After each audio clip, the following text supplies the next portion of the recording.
Hi, my name's Gary Nicol, golf coach based here at Archerfield Links.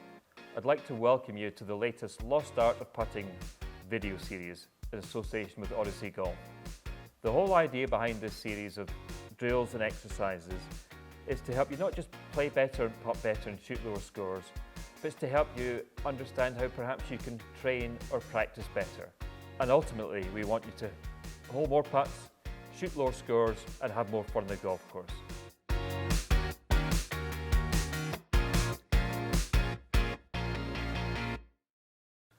When it comes to visualization, a lot's talked about it, but it's not always all that clear, the explanations you hear about it. And when we do try to visualize a line from ball to hole, quite often that line is very, very thin. So I would imagine a lot of people will see a pretty thin line running from ball to hole. And even if you've got lines on your ball, especially with the triple track, which are great for getting you set up properly, however, just be careful that when you see a line on the ground that it's not too narrow. Because if you think about it, if you're trying to putt down an extremely thin line like that, it looks like quite a difficult task. And it looks like quite a difficult task because it is one. So I wouldn't really fancy my chances putting down that very thin line. I'd get a bit tense, I'd grip the club a bit tighter, might stop breathing. You know, I'm pretty tense in my mind, I'm pretty tense in my body. However, we can make that a whole lot easier by widening that line or widening that channel of visualization. So we've actually got a 4 1/4 inch wide line here. Now, I'm sure you'll probably all agree that you'd probably fancy your chances a bit more if you've got a 4 1/4 inch channel to putt down rather than a tiny thin line.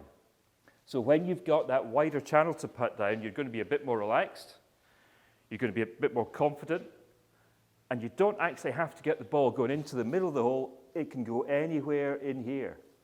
So you've actually got a much bigger target. If you've got a bigger target, you're going to be a bit more relaxed, a bit more confident, a bit more comfortable to actually hold the putt that we're looking at here. And then because I've got that freedom of a wider line, a wider channel,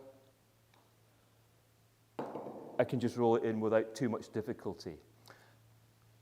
When you have that line on the ground or in your mind's eye, not necessarily on the ground, but in your mind's eye, think about what color you'd like it to be. I'm always amazed how many people say green. If you ask them what color that line would be, don't choose green, choose something that's going to stand out. So imagine the line is yellow or white, and imagine I've got a tin of white paint here, or yellow paint. I'm going to dip my brush in, and I can draw a very thin line, which wouldn't be all that confidence inspiring, or I can dip it in there and draw a nice broad 4 1/4 inch line or channel for you to putt down. So when you're thinking about the line to the hole, make sure that that line isn't too narrow, because that's just going to create tension and some negative thoughts. When you've got a much wider channel, your task becomes so much easier, putt becomes easier, job done.